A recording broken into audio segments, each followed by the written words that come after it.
Hey everybody, Kenny Nelson, Cardinal Financial, Fairhope.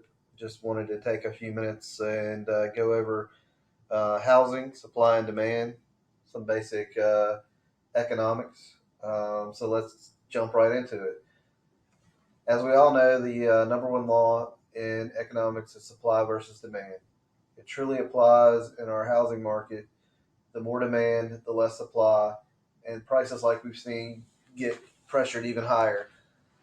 So the question on everybody's mind right now is there a bubble? Is there a change? Is there something that would spoil the dynamic? Is there going to be a lot more inventory coming to market? We know that buyer demand is being slowed right now due to higher rates and higher prices, but there was so much of a shortage in the housing market and overwhelming demand. Is that enough to reverse our course? So let's take a look. Let's jump right into it. First off, when we take a look at housing supply versus demand, we want to look at the demand side. The way to look at housing demand is new households being formed. So, what is household formation? That's somebody leaving home for the first time home buyers, or couples that may have split up during COVID, or just couples that have split up. Um, whether it's renting or not, it's still a new household. The distinction here is the fact that people do not have a home to sell, so they will occupy a new property without leaving behind one. Therefore, they're absorbing the supply without leaving something to replace it. Right now in the U.S., there are 1.4 million new households being formed. If we look at that over time, the red line shows where we are now, and we'll add the green line, which shows the average over the years. As you can see, we're still relatively high. So now let's look at the supply and where the supply comes from. New housing supplies, as you can see, mainly comes from new construction. It can't be from existing individuals because when they sell a home, they're just going to buy a new one. So that leaves us inventory neutral. Supply comes from new construction. A lot of people look at new housing data or new housing starts, as you can see, which is pretty logical. But new starts are approximately 1.7 million houses. That doesn't account for any of the deconstruction of homes, or homes that are just on lots that aren't livable. But what that doesn't look at is our current demand. So our current demand right now is about 1.4 million new households needed across the U.S. So if you look at the numbers to begin with, you'll look at them and think, well, we have a total new supply of 1.6 million and new house formations of 1.4 million. So we look to be in a pretty good spot nationwide.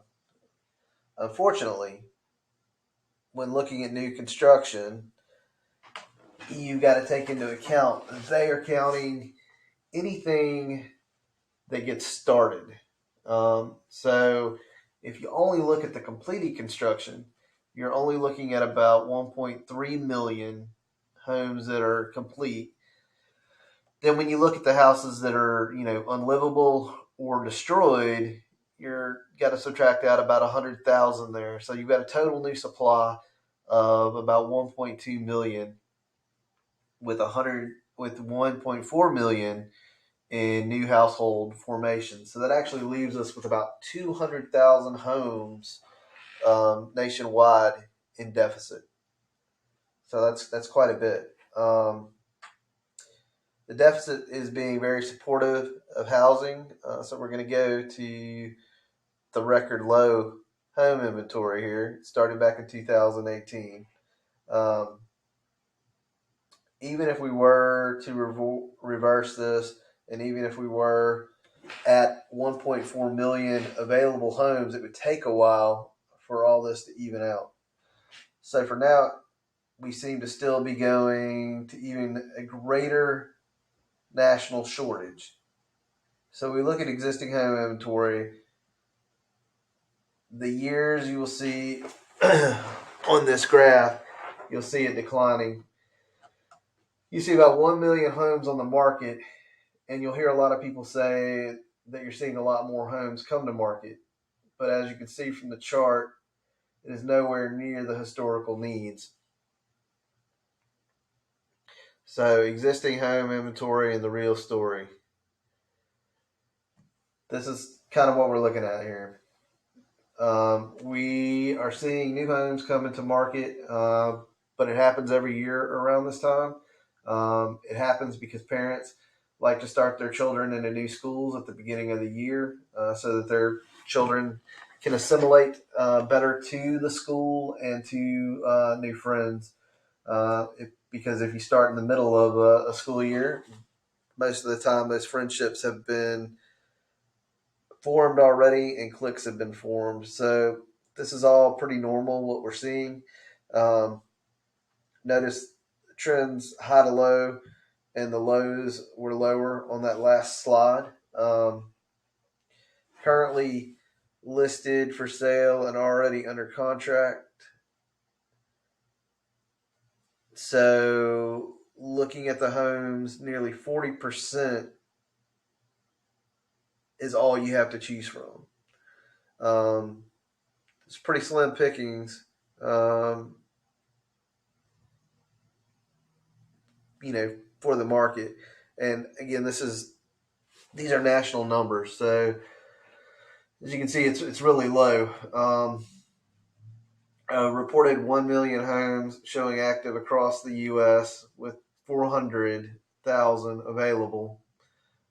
That means homes are coming to market and still selling very, very quickly. So, back to the original question, are there really that many more homes on the market now? No, I don't think there are. Not really. We're just seeing this because of the time of year. There's no indication of any kind of housing bubble. While every real estate market is definitely different, and these are national numbers of demand, the demand here in Baldwin and Mobile County is still higher than ever. Even though higher interest rates have some people waiting, I tend to agree with my realtor partners in their latest hashtag, marry the house and date the rate, meaning that you can buy the house of your dreams today for a rate that you may not think is so appealing, but later, if the rates drop or when they drop, you can always refinance and use all the equity that you're going to have in the house to cover your closing cost and maybe even get a little bit of cash back out so you can do some upgrades to the home. So, finally, another reason that we don't think there's going to be a housing bubble like that is um, the existing vacancies. It looks like I skipped a slide. Sorry about that. But when your home is vacant and you're carrying two homes at the same time, a lot of investors did this, and we had a lot of foreclosures in the past that this happened to. You had investors wanting to unload the houses. Well, in today's market, what we have now are investors that are selling homes that still have current renters in them, so they're not as likely to want to unload the house at a lower cost. So overall, it appears that our market will stay pretty healthy. And if you want to talk more about this, please call me at Cardinal Financial in Fairhope, 251-591-7003. And I want to thank the MBS Highway for all the great content that was used in today's video.